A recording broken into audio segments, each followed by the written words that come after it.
வணக்கம், welcome to Chitra Murali's kitchen.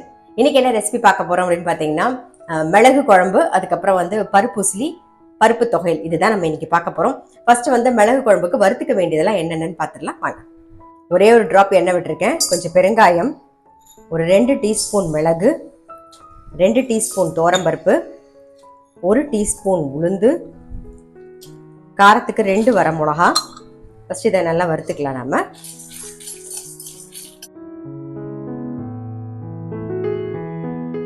கொஞ்சமாக கருவேப்பிலை, இது கூடவே தேங்காயும் சேர்த்துடலாம். அவ்வளோதான், ஆஃப் பண்ணிடுவோம். கொஞ்சம் ஆறுனதுக்கு அப்புறமா இதை நம்ம அரைச்சி எடுத்துக்கலாம்.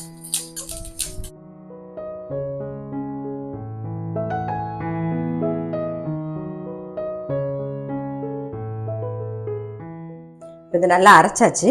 இந்த பக்கம் கரைச்சட்டியில் நல்லெண்ணெய் விட்டுருக்கேன், அது நல்லா காஞ்சிடுத்து கடுகு தாளிச்சிடலாம். ஏன்னா நம்ம பெருங்காயம் வறுத்து அரைச்சாச்சு, அதனால இங்கே பெருங்காயம் தாளிக்கணும்னு அவசியம் இல்லை, கடுகு மட்டும் போதும்.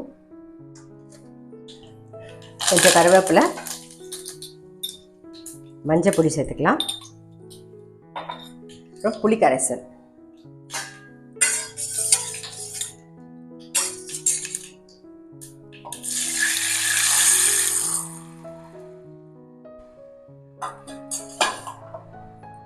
அரைச்ச விழுதியும் சேர்த்துருவோம். எல்லாம் சேர்ந்து நல்லா கொதிக்கட்டும். சேர்த்துட்டு தேவையான உப்பையும் போட்டுறேன். தேவையான உப்பு, கொஞ்சம் வெல்லம், மிக்ஸி ஜார் அளந்து என் தண்ணி விட்டுருவோம்.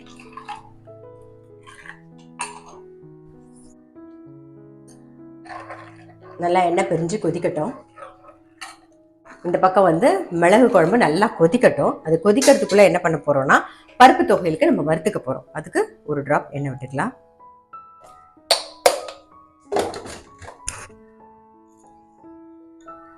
சின்ன பீஸ் பெருங்காயம், துவரம் பருப்பு நல்லா ஒரு கைப்பிடி இல்லைன்னா 1 டேபிள் ஸ்பூன், நல்ல ஃபுல் டேபிள் ஸ்பூன், ஒரு அரை டீஸ்பூனுக்கு கடலைப்பருப்பு, மிளகு ஒரு அரை டீஸ்பூன் வறுத்துக்கலாம். காரத்துக்கு ஒரே ஒரு வரமிளகா, ஏன்னா மிளகும் சேர்த்துருக்கோம். இதை ஆஃப் பண்ணிடுவோம். தேங்காவோட சேர்த்து அரைச்சி எடுத்துட்டு வந்துடலாம். பருப்பு தொகையில் வறுத்ததை அரைச்சி எடுத்துக்கலாம். இப்போ குடமிளகா வதக்கிக்க போகிறோம். பருப்பு உசிலிக்கு எண்ணெய் நல்லா காஞ்சிருக்கு. கடுகு, உளுத்தம் பருப்பு, கொஞ்சம் கருவேப்பிலை, குடமிளகா ஒரு 3 குடமிளகா கட் பண்ணி வச்சிருக்கேன். இப்போ அதை சேர்த்துக்கிறேன்.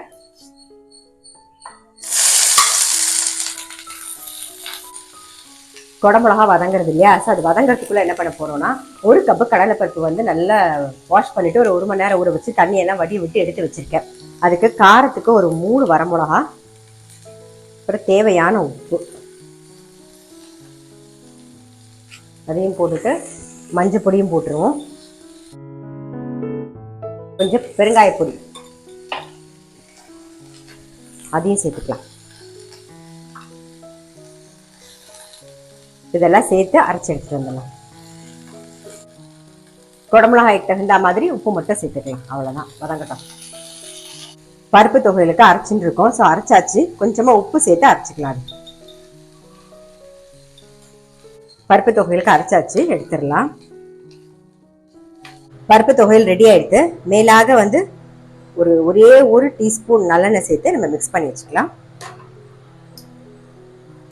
குடமிளகா வதக்கி ரெடியாக எடுத்து வச்சாச்சு. அடுத்தது அரைச்ச விழுதை சேர்த்துலாம். இங்கே அதே கடாயில எண்ணெய் விட்டுருக்கு, அது நல்லா காஞ்சிடுது.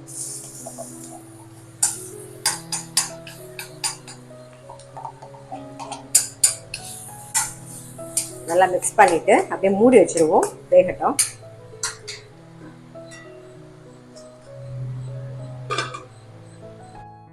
பாருங்க, ஒரு 2-3 வாட்டி மூடி வச்சதை திறந்து நல்லா 2-3 வாட்டி குத்தி குத்தி கலரியாச்சு. இந்த மாதிரி உதுரு உதுரா வந்துடும். இப்போ இதில் குடமிளகாய் சேர்த்துலாம். வதக்கி வச்சிருக்க குடமிளகாயை சேர்த்தாச்சு. இது கூடவே கொஞ்சம் கருவேப்பிலையும் போட்டுரும். அவ்வளோதான், நல்லா மிக்ஸ் பண்ண வேண்டியதுதான். குடமிளகா பருப்பு உசிலி ரெடி ஆகிடுது. நம்ம ஆஃப் பண்ணிடலாம். இந்த பக்கம் பாருங்க, நல்லா மிளகு குழம்பும் எண்ணெய் பிரிஞ்சு நல்லா கொதிச்சு வந்துருது. ஸோ அதுவும் ரெடி ஆயிடுது. ஆஃப் பண்ணிடலாம். நம்மளுடைய சிம்பிள் சமையல் ரெடி. மிளகு குழம்பு, அதுக்கப்புறம் குடமிளகா பருப்பு பருப்பு தொகையல், அவ்வளோதான். ரொம்ப சிம்பிள் சமையல் தான். எப்பயுமே சொல்ற மாதிரி நல்ல சுட சாதத்துல நல்லெண்ணெய் விட்டு இந்த மிளகு குழம்பு பிசைஞ்சு சாப்பிட்டீங்கன்னா அவ்வளோ நல்லா இருக்கும். பருப்பு கேட்கவே வேண்டாம். நீங்க வந்து அதை நெய் விட்டு பிசைஞ்சு சாப்பிட்டாலும் நல்லா இருக்கும், தொட்டுண்டு சாப்பிட்டாலும் ரொம்பவே நல்லா இருக்கும். கண்டிப்பா ட்ரை பண்ணி பாருங்க. நான் அடுத்த வீடியோல சந்திக்கிறேன்.